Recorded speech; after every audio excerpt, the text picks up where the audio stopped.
اونجا هولش میده توی رخشوی خونه و با چاقو میزنتش و اینا شروع میکنن جانیس میاد با تمام قدرت همینطوری به همه جای بدن گوئن چاقو زدن.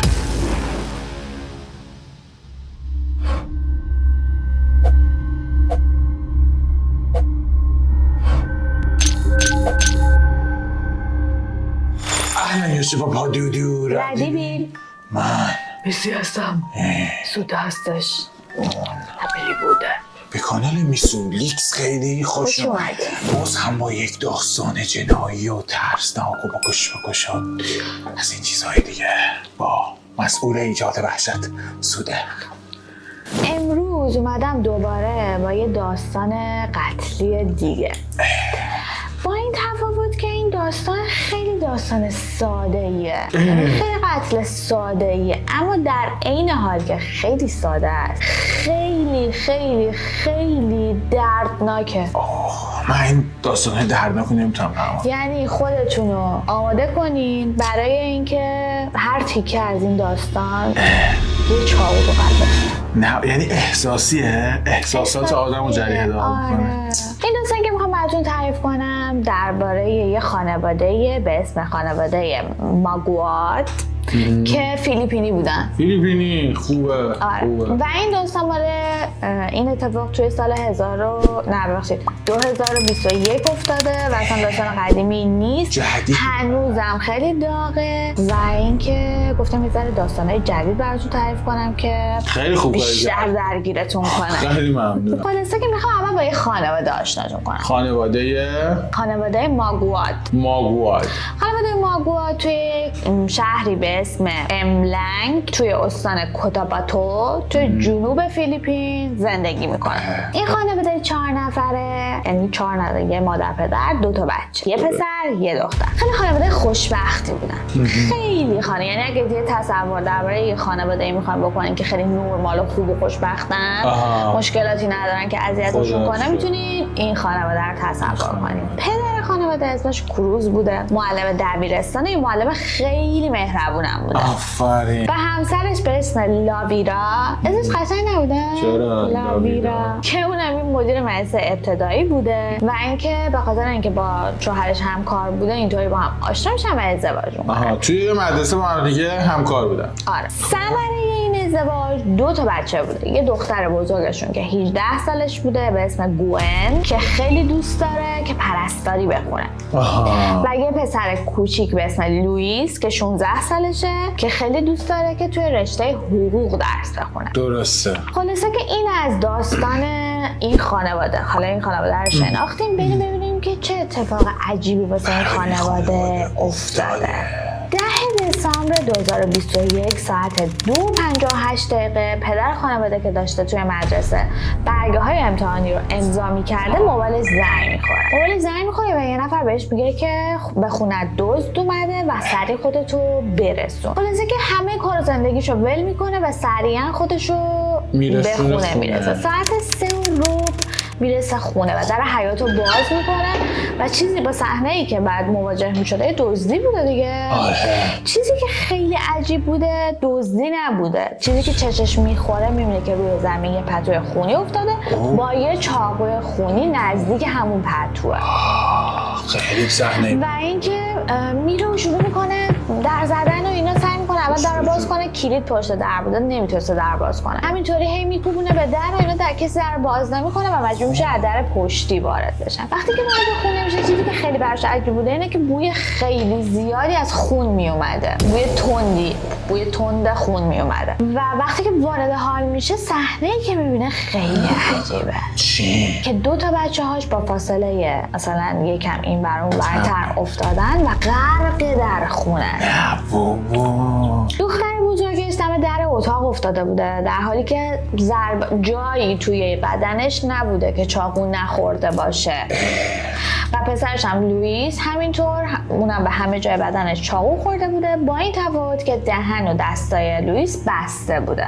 ولی دختر دهن دستش باز بوده، این بسته بوده. و پدر انقدر از دیدن این صحنه شوک میشه شروع میکنه هی داد زدن اسم اینا رو صدا میکرده و خب اینا دیگه جواب نمیدادن و تموم کرده بودن. در همون لحظه که داشته این کارو میکرده یادش میفته که یه نفر سومی هم توی اون خونه هست و شروع میکنه هی میگه جانیس جانیس جانیس صداش میکنه و همینجور که داشت صدا میکنه یه دختری میاد که اسمش جانیس بوده و میبینه که هیچ اتفاقی براش نیفتاده. پدر حمله میکنه میگه هیچ نشده، هیچ اتفاقی براش نیفتاده.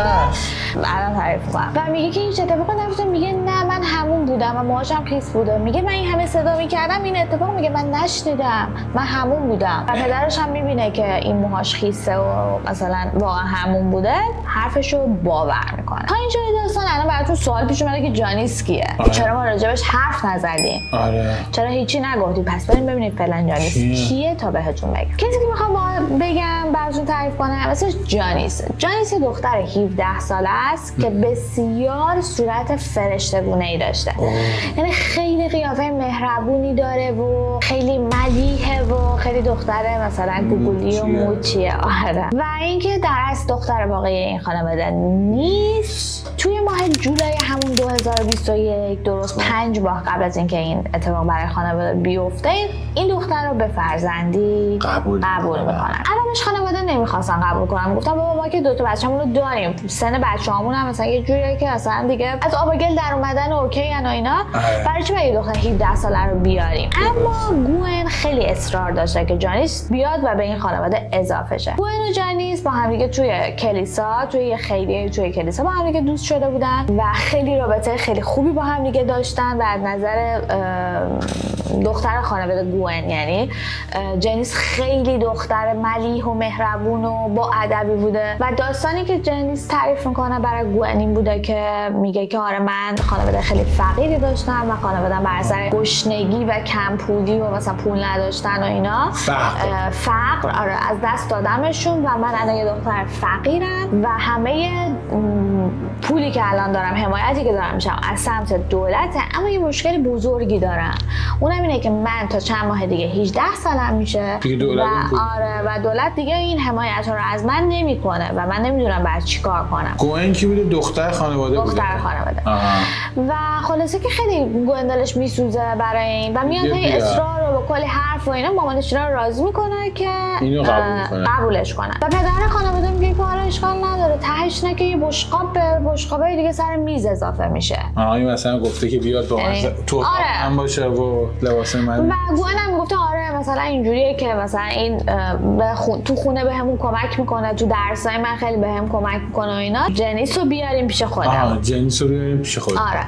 و وقتی هم که دیگه خانواده قبول میکنن پسر خانواده لوئیس اتاقش میده به جانیس که آره خودش هم میره توی حال میخوابیده و میگه که به خاطر اینکه این راحت تر باشه اتاق داشته باشه حس بهتری از این خانواده بگیره دیگه بیچاره پسر خوبی بوده این کار میکنه، پسرش آدم خوبی بوده. آره خلاصه که اینا شروع میکنن خیلی دیگه با هم خوب بودن، یعنی واقعا مثل 2 تا خواهر واقعی شده بودن با هم دیگه. کلی توی فضای مجازی مثلا اینستاگرام اینا مثلا از خودشون عکس میذاشتن و کلی ویدیوهای تیک تاکی میگرفتن. چالش تیک تاکی رقصی بریم چجوریه این دختره که مهربون و قلبیه جانیس، این هم که گوئن. جانیس بزرگتره؟ نه کوچیک‌تر، قدش بلندتره. خلاصه که این قضیه به ادامه پیدا میکنه و انقدر با هم دیگه خوب بودن تا 5 ماه بعد که اون اتفاق میفته. خب تا اینجا میدونیم که برمیگردیم به اون داستانی که پدر خانواده وارد خونه میشه و بچه‌هاشو میبینه که مرده و تنها کسی که مونده جانیسه و جانیس هم به طرز عجیبی سالمه، هیچ اتفاقی براش نیفتاده و دیگه کروز اونجا میگه که بعد زنگ میزنن به پلیس. الان مامانشون کجاست؟ سر کاره. الان نیومده. اون لحظه اتفاق اینا. این لحظه اتفاق. خب زنگ میزنه به پلیس و وقتی که زنگ میزنه به پلیس جانیس شروع میکنه گریه کردن و تعریف میکنه که آره چند تا عرازل اومده بودن توی خونه و خیلی مثلا گنده بودن. نه قبلش داره تعریف میکنه. وقتی میبینه این داره زنگ میزنه به پلیس شروع میکنه اینا رو تعریف کردن. میگه که آره چند نفر اومدن توی خونه و من خیلی ترسیدم و گوئن و لوئیس می‌خواستن جلوشون رو بگیرن و از این حرفا و من فرار کردم رفتم زیر تخت قایم شدم. و اینکه وقتی کروز ازش میپرسه که خب چرا مثلا هر چی من صدا میزدم تو نمیومدی، میگه من از ترسم رفته بودم همون دوش بگیرم و اون لحظه اصلا صدای تو رو نشیدم. و کروز خیلی تعجب میکنه که خب یعنی چه این همه دوز بیاد تو خونه، بعد 2 نفر اتفاق براشون مثلا اینطوری بیفته و تو بری همون. خب خیلی چیز عجیب بوده. اما کروز میذاره که پلیس این راهو ادامه بده و وقتی که پلیس میرسه به صحنه جرم، چیزی که پیدا میکنه چکش بوده، چوب بیسبال بوده و چاقو به یه بطری شراب شکسته که کنار جنازه ها بوده و همه این وسایل برمی‌دارن ببرن که اثر انگشتش رو چک کنن.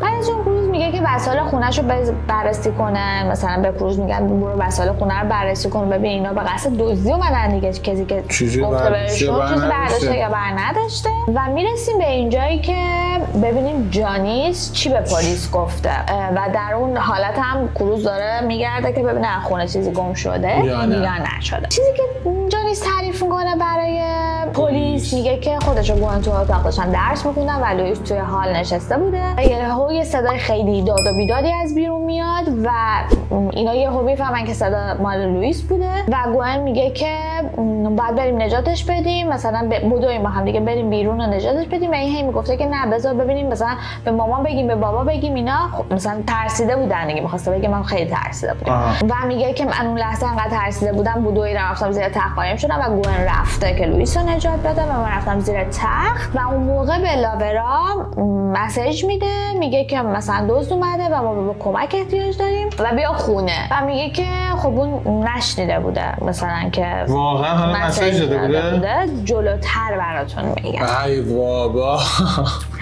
و خلاصه که میگه که اون لحظه من انقدر حالم بد بوده توی فیسبوک من یه دونه پست میذاره برای خودش که من زیر تخت خونه ما چند نفر اومدن خونه ما و جون من در خطره و من خیلی ترسیدم، نمیتونم تکون بخورم از زیر تخت و من نمیخوام بمیرم. اینو نوشته بوده و شیر کرده بوده توی فیسبوک و واقعا این اتفاق افتاده بوده. این داستانی بوده که جانیس برای پلیس تعریف می‌کنه. دیگه واقعا بوده دیگه، همه اینا رو میتونه ثابت کنه. این پرونده خیلی رسانه‌ای میشه و توی فضای مجازی اون موقع خیلی سر و صدا میکنه. 3 روز بعد پلیس دقیقاً 13 دسامبر یه تیم تحقیقاتی پلیس تشکیل میده از 15 تا آدمی که خیلی تجربه زیادی داشتن، چون می‌خواسته بدونه که این مدارک مثلا مدارک رو بدن، آزمایش‌ها رو بدن و ببینن چه اتفاقی افتاده و بتونن تشخیص بدن، شناسایی کنن قاتل این داستان کثیفه. و خب تحقیقاتشون رو بالاخره جمع میکنن و بالاخره نتیجه گیری میکنن و میفهمن که قاتل کیه و این که همونطوری که شما هم حد زدین و شما هم حد زدین قاتل ما کسی نیست چون تنها بازمانده حادثه اون شب جانیس. حالا چرا متهمش کردن؟ چرا؟ همه مدارکی که پلیس پیدا کرده بوده تمام چاله چوله های این پرونده رو پر کرده بوده، یعنی دیگه هیچی توی ذهنت نمیمونه که بگی که جانیس این کار نکرد. اولا چیزی که از همسایه میپرسن، همسایه‌ها میگن نه ما اصلا توی این ساعت ندیدیم کسی بیاد وارد خونه بشه مثلا دزد باشه یا صدای جیغی بیاد یا هیچ صدایی همسایه‌ها نشیده بودن. و چیزی که جانیس گفته بوده اینه که اینا برای دزدی اومده بودن. سرسدن داشتن میکردن جلو در، گفتش که داشتن دعوا میکردن چند نفر. آره و اینکه میگه که هیچ چیزی از توی خونه دزدیده نشده بوده و چیزی که جانیس میگفته این که خب این آدما اومده بودن که دزدی کنن. و بعد پلیس میگه که ما یه لباسی نزدیک اون خونه توی کانال آب پیدا کردیم توی پلاستیک که خونه گوئن و لوئیس تو روی این لباس بوده و این لباس انداخته شده بوده اونجا و گیر کرده بوده و پلیس اونو پیدا میکنه. پس کسی که این کار کرده بوده لباسشو در میاره و چون بدنش خونی بوده میره همون. و برای همین وقتی که پدر خانواده میرسه موهای جانیس خیس بوده و اینکه بعد کارو شکافی هم میفهمن که تمام مثلا ضربه های چاقویی که خورده مثلا دست خیلی جوندایی، مثلا بعضیاش دست جوندایی خیلی نداشته و ضربه های شدیدی به سرشون خورده و این ضربه ها رو وقتی که بررسی میکنن میفهمن که از روی خشم بوده، اینقدر مثلا ضربه محکمی خورده بودن. چرا؟ خب که خوب بودن با و اینکه تمام اثر انگشتایی که روی این چاقو و چوب و اینا بوده همه اثر انگشتای جنیس بوده.